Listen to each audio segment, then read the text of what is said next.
여호수아 20장.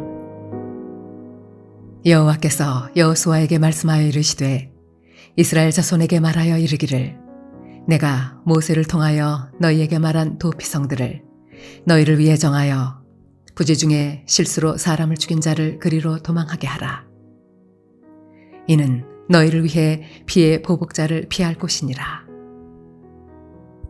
이 성읍들 중에 하나에 도피하는 자는 그 성읍에 들어가는 문허 위에 서서 그 성읍의 장로들의 귀에 자기의 사건을 말할 것이요 그들은 그를 성읍에 받아들여 한 곳을 주어 자기들 중에 거주하게 하고 피의 보복자가 그의 뒤를 따라온다 할지라도 그들은 그 살인자를 그의 손에 내주지 말지니 이는 본래 미워함이 없이 부지 중에 그의 이웃을 죽였음이라.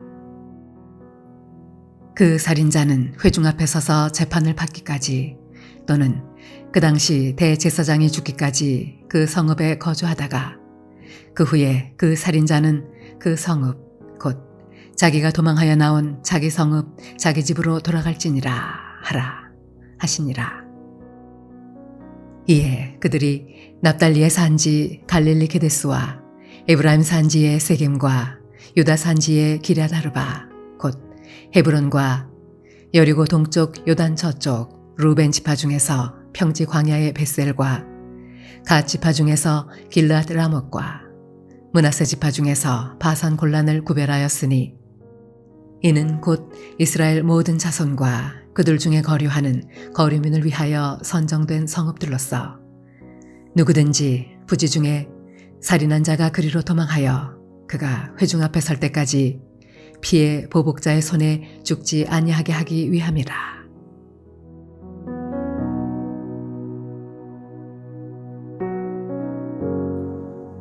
주 안에 사랑하는 성도님들, 오늘 함께 여호수아 20장 1절부터 9절까지의 말씀을 함께 나누도록 하겠습니다. 오늘 본문 말씀에는 특별히 도피성에 관련된 말씀이 그 규정들이 나와 있습니다.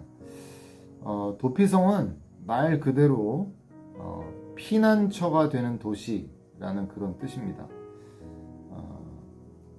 부지 중에 의도하지 않게 누군가 사람을 죽이게 된 경우에 그런 피해를 입힌 경우에 하나님께서 그런 사람들이 피할 수 있도록 배려를 하신 겁니다.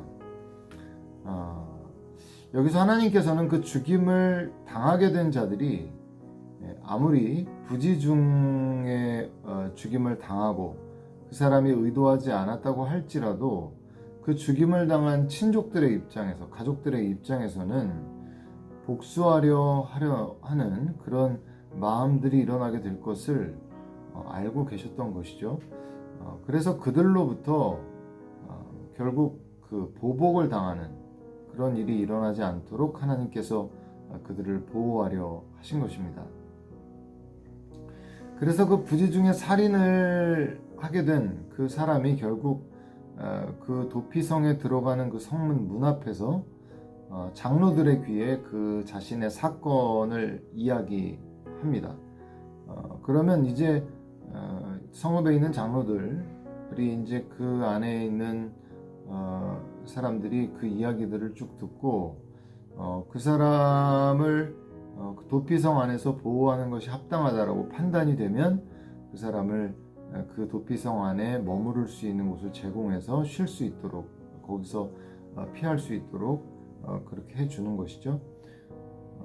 그러나 도피성은 지금 제가 말씀드린 것 중에 아주 중요한 의도성, 고의성, 그들이 들었을 때 이 사람은 의도하지 않은 죄도 아니고 부지중요한 것도 아니고 아주 의도적인 그런 죄를 짓고 도피성으로 도망온 것인데, 그러한 자들에 대해서는 도피성에서 보호하는 것이 아닙니다.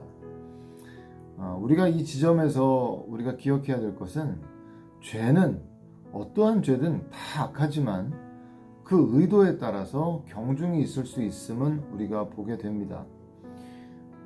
우리가 예수님을 그리스도로 우리 구주로 영접한 이후에 우리가 이 땅을 살아가는 가운데 여전히 연약함으로 인해서 죄를 짓게 되는 일이 있다는 것을 우리가 다 알고 있지 않습니까? 그러나 그것은 의도하지 않은 상태에서 우리 안에 죄성이 일어남으로 인해, 우리의 연약성으로 인해 죄를 짓게 되는 그러한 상황들에 그러니까 말하자면 최소한의 것이 되어야 한다는 것입니다. 그렇게 예수님을 진정으로 그리스도로 영접하고 하나님의 통치 아래 살아가는 사람은 그리고 결정적으로 죄를 좋아하지 않습니다. 기본적으로 죄가 좋아서 짓는 게 아니라 그 연약성으로 인해 죄에 이끌려가게 되는 그런 상황들이 일어나는 것이죠. 그러니까 말하자면 도피성은, 본문의 도피성은 그런 자들, 죄를 좋아하지 않고 죄를 피하려 했으나 인간사에 일어날 수 있는 실수로 인한 연약성으로 인한 그런 죄로 인한 그런 사람들을 피하게 하는 것이 도피성이라는 거죠. 그러나 의도적 범죄를 저지르는 것은 다른 이야기입니다. 그런 사람들은 죄를 미워하기보다는 죄 자체를 사랑하는 마음에서 그 마음을 떠나지 않게 됩니다. 인간은 죄성으로 인해 나약해서 죄를 지을 수밖에 없어. 이런 말은 그런 사람들이 가장 좋아하는 핑곗거리입니다.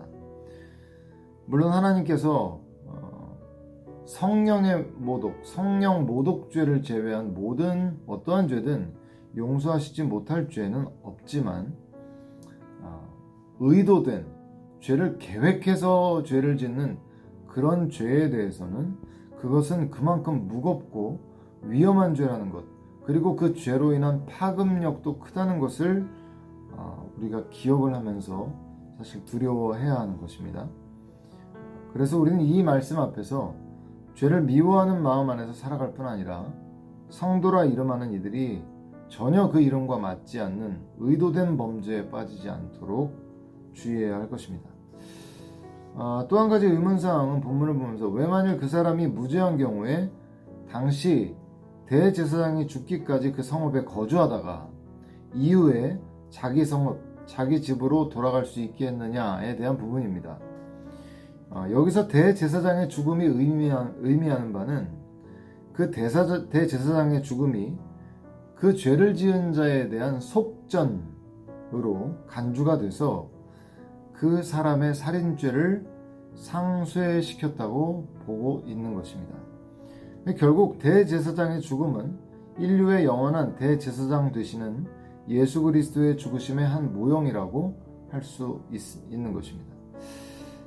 이 땅을 살아가는 가운데 우리는 여전히 그리스도 안에서 회개함으로 죄 용서를 받고 살아가고 있지만 온전한 회복, 온전한 성취는 아직 우리에게 오지 않았습니다. 마치 도피성에서 대제사장의 죽음으로 그의 죄가 완전히 상쇄됨을 확인하고 자신의 살던 지역, 고향으로 돌아갈 수 있었던 것처럼 우리는 장차 그리스도의 십자가의 사역이 우리를 완전한 자유와 회복으로 인도해 주실 그날을 대망하면서 이 땅을 살아가고 있는 것입니다. 연약에 휩싸여 죄에 넘어지고 회개하는 이러한 고통스러운 반복도 완전한 회복, 성취를 향해 나아가고 있다는 사실을 기억하시면서 오늘도 그 그리스도의 십자가 아래서 소망을 갖고 살아가시는 저와 여러분들이 되시기를 주님의 이름으로 축원드립니다. 함께 기도하시겠습니다. 하나님 아버지 감사를 드립니다. 그 부지 중에 살인을 행한 자들을 위해 도피성을 마련하신 하나님의 자비하심을 우리가 기억합니다. 우리가 연약성 아래 죄에 넘어졌을 때 우리가 그 가운데에 우리가 그리스도의 십자가 앞에 나아가 우리의 죄를 용서함을 구하고 하나님의 도우심을 구할 때 우리를 불쌍히 여기시고 긍휼히 여기시는 하나님의 그러한 자비가, 사랑이 있음을 우리가 기억하며 연약성 아래 지은 죄 십자가 아래 빨리 나아가게 하시고 성도에 합당하지 않은 의도된 범죄는 짓지 않도록 우리를 지켜보아여 주시옵소서. 그날 온전한 성취의 날이 우리에게 다가옴을 소망 가운데 바라보며 오늘도 살아갈 수 있는 하나님의 복된 자녀들 되게 도와주옵소서. 예수님의 이름으로 감사하며 기도드렸사옵나이다. 아멘.